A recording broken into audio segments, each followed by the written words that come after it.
ଆଜି ଆମେ ଆସିଛୁ ବ୍ରହ୍ମପୁରର ପ୍ରସିଦ୍ଧ ପାତାଳେଶ୍ୱର ମନ୍ଦିର।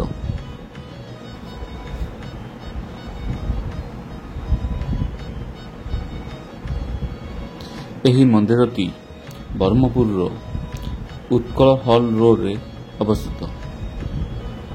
ମନ୍ଦିର ସାଇଡ଼ରେ ଭାଇ ଗୋଟେ ପୂଜା ଦୋକାନ କରିଛନ୍ତି।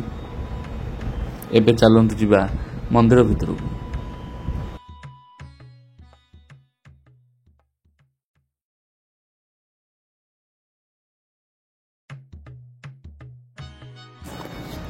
ଏହି ମନ୍ଦିରଟି ହେଉଛି ଜଗନ୍ନାଥ ମନ୍ଦିର।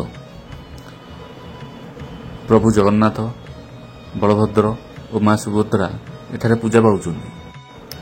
ମନ୍ଦିର ମଧ୍ୟକୁ କ୍ୟାମେରା ପ୍ରବେଶ ନିଷେଧ ଥିବାରୁ ମୁଁ ବାହାରୁ ହିଁ ସୁଟିଂ କରିଦେଇଛି।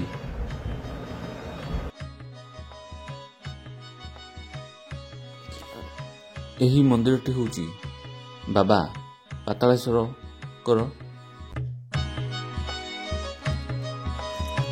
ଏହି ମନ୍ଦିରରେ ପ୍ରସାଦର ମଧ୍ୟ ସୁଯୋଗ ଅଛି। ଏଇଟା ହେଉଛି ମନ୍ଦିରର ଅଫିସ ରୁମ୍। ଏଠାରେ ପ୍ରସାଦ ପାଇଁ ଟିକଟ ମିଳେ। ଦେଖନ୍ତୁ କେମିତି ଟିକଟ ଅଛି। 80 ଟଙ୍କା ଗୋଟିଏ ଭୋଗ। ମାତ୍ର ଯଦି ଆପଣ ପାର୍ସଲ ନେବେ ତ 85 ଟଙ୍କା। ମୁଁ ଗୋଟିଏ ଟିକଟ କଲି ପ୍ରସାଦ ପାଇଁ।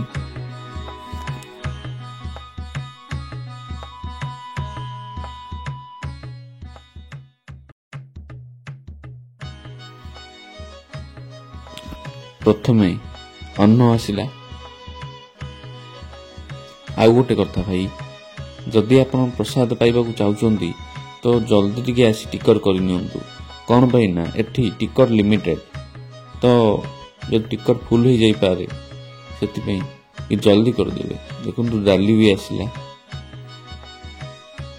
ଇଏ ହେଉଛି ବେସର। ଇଏ ଗୋଟିଏ ତରକାରୀ।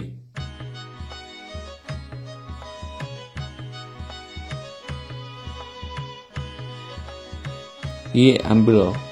ଆଉ କ୍ଷୀରି ବି ଥିଲା, ବଟ୍ କ୍ଷୀରିଟା ମୁଁ ଶେଷରେ ଖାଇଲି ତ ସେଥିପାଇଁ ଆଉ ରେକର୍ଡିଂ କରିପାରିଲିନି। ଆପଣମାନେ ବି ଥରେ ଆସନ୍ତୁ, ବୁଲିକି ପ୍ରସାଦ ସାରିକି ଯାଆନ୍ତୁ।